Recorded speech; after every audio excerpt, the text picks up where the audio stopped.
Hello everyone, welcome back to my channel Mukti's cooking world. আজকে আমি আপনাদেরকে তৈরি করে দেখাবো মাটন হোয়াইট কোরমা বা খাসির মাংসের সাদা কোরমা।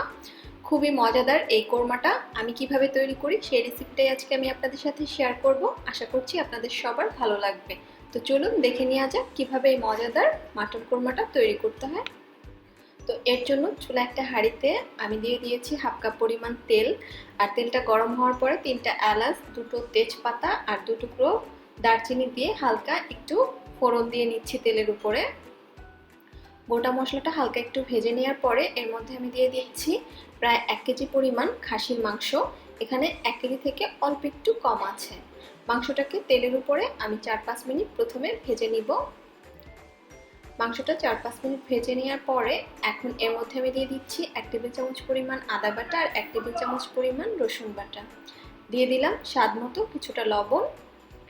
এখন এর মধ্যে আমি দিয়ে দিচ্ছি 2 টেবিল চামচ পরিমাণ কাঁচামরিচ কুচি। আপনারা যদি কাঁচামরিচ বাটা ব্যবহার করেন 1 টেবিল চামচ পরিমাণ ব্যবহার করলেই হবে। যেহেতু এটা সাদা কোরমা, এর মধ্যে আমি কোনো ধরনের লাল মরিচ ব্যবহার করব না, তো এই জন্য আমি কাঁচামরিচটা ব্যবহার করলাম। আর এভাবে কুচি করে দিলে মাংসটা পুরোপুরি সিদ্ধ হওয়া পর্যন্ত কিন্তু কাঁচামরিচটাও গলে পুরোপুরি তরকারির সাথে মিশে যাবে। সো আপনারা চাইলে কুচি করে দিতে পারবেন, বেটে দেওয়ার কোনোই দরকার নেই। হাফ কাপ পরিমাণ দিয়ে দিলাম পেঁয়াজ কুচি। পেঁয়াজ কুচিটা দেওয়ার পরও হালকা একটু মাংসের সাথে ভেজে নিচ্ছি। এখন এর মধ্যে আমি দিয়ে দিচ্ছি 1/4 চা চামচ পরিমাণ জয়ফল বাটা আর 1/4 চা চামচ পরিমাণ জয়ত্রী বাটা।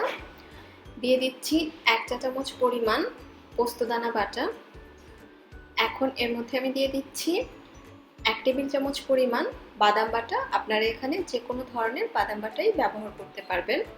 দিয়ে দিচ্ছি 1 চা চামচ পরিমাণ ধনিয়ার গুঁড়া। দিয়ে দিচ্ছি 1 চা চামচ পরিমাণ জিরার গুঁড়া। আর দিয়ে দিচ্ছি এখানে আমি হাফ চা চামচ পরিমাণ গোলমরিচের গুঁড়া। আরও দিয়ে দিচ্ছি 1/4 কাপ পরিমাণ টক দই। এবার খুব ভালোভাবে সবকিছু একত্রে কষিয়ে নিতে হবে। এইটা নেড়ে চেড়ে মাংসটাকেও কষাতে হবে, একই সাথে মশলাটাকেও কষাতে হবে। 15 মিনিটের মতো ধরে আমি সব কিছুকে একত্রে কষিয়ে নিব। অবশ্যই মশলা এবং মাংস খুব ভালোভাবে কষিয়ে নিতে হবে, না হলে কিন্তু কোরমার আসল টেস্টটা কোনোভাবেই পাওয়া যাবে না। তো এই কাজটা করার সময় কোনো তাড়াহুড়া করা যাবে না। চুলার আঁচ কমিয়ে আস্তে ধীরে নেড়ে চেড়ে এটাকে কষিয়ে নিতে হবে। যদি মনে করেন নিচে লেগে আসছে, সেক্ষেত্রে সামান্য একটু করে পানি দিতে পারেন।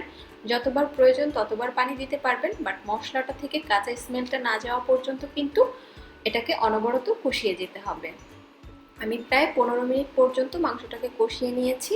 এবার এর মধ্যে আমি দিয়ে দিলাম 1.5 কাপ পরিমাণ পানি মাংসটা সিদ্ধ হওয়ার জন্য। আর এখানে আমি গরম পানি ইউজ করেছি। তো মাংসটা সিদ্ধ হওয়ার জন্য আমি পানিটা দিয়ে দেওয়ার পরে সব কিছু একত্রে খুব ভালোভাবে মিশিয়ে নিলাম। এবার ঢাকনা দিয়ে ঢেকে চুলার আঁচ একেবারে লোতে করে মাংসটা পুরোপুরি সিদ্ধ হওয়া পর্যন্ত অপেক্ষা করব। আর এই ফাঁকে মাঝে মধ্যে 1-2 বার ঢাকনাটা খুলে অবশ্যই একটু নেড়েচেড়ে দিবেন, যাতে করে নিচে পোড়া না লাগে। নিচে যদি কোনো কারণে পোড়া লাগে তাহলেও কিন্তু খেতে ভালো লাগবে না, কারণ একটা পোড়া গন্ধ কোরমার মধ্যে ঢুকে যাবে। তো আমি প্রায় 40 মিনিট মতো রান্না করে নিয়েছি। আর অফ ক্যামেরায় আমি চেক করে নিয়েছি মাংসটা সিদ্ধ হয়ে গিয়েছে সুন্দর। আমি কিন্তু খুবই লো আছে এটাকে কুক করে নিয়েছি। তো মাংসটা সিদ্ধ হয়ে যাওয়ার পরে এর মধ্যে আমি আরও কিছু ইনগ্রিডিয়েন্টস অ্যাড করব। তো এখন এর মধ্যে আমি দিয়ে দিচ্ছি 3 টেবিল চামচ পরিমাণ হ্যাপি ক্রিম বা ডাবল ক্রিম। এখানে আপনারা ডানো, নেসলে যে কোনো ব্র্যান্ডেরটাই ইউজ করতে পারবেন। যদি কারো কাছে ক্রিম না থাকে তাহলে হাফ কাপ পরিমাণ ঘন দুধ ব্যবহার করলেও হবে।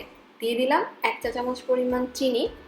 চেষ্টা করবেন চিনিটা দেওয়ার জন্য, কোরমা জাতীয় খাবারে হালকা একটু মিষ্টি হলে কিন্তু খেতে ভালো লাগে। দিয়ে দিচ্ছি এখানে আমি 1 টেবিল চামচ পরিমাণ ঘি। চেষ্টা করবেন ঘিটাও দেওয়ার জন্য, এতে করে কিন্তু খুব সুন্দর একটা শাহি ফ্লেভার আসে। এবার এই সব কিছুকে একত্রে আবার একটু ভালোভাবে মিশিয়ে নিয়ে আরও প্রায় 4-5 মিনিটের মতো রান্না করব। এরপরে যখন এরকম তেলটা উপরে উঠে আসবে ওই পর্যায়ে এর মধ্যে আমি দিয়ে দিচ্ছি 1 টেবিল চামচ পরিমাণ গুঁড়া দুধ। আপনারা গুঁড়া দুধের পরিবর্তে মাওয়াও ইউজ করতে পারবেন। আর দিয়ে দিচ্ছি কয়েক ফোঁটা কেওড়া জল। এই দুটো জিনিস দিলে একদম শাহি একটা ইফেক্ট আসে। তবে যদি হাতের কাছে একেবারেই কারো না থাকে সেক্ষেত্রে না দিলেও হবে। এবার তেলটা পুরোপুরি উঠে আসা পর্যন্ত রান্না করে নিতে হবে।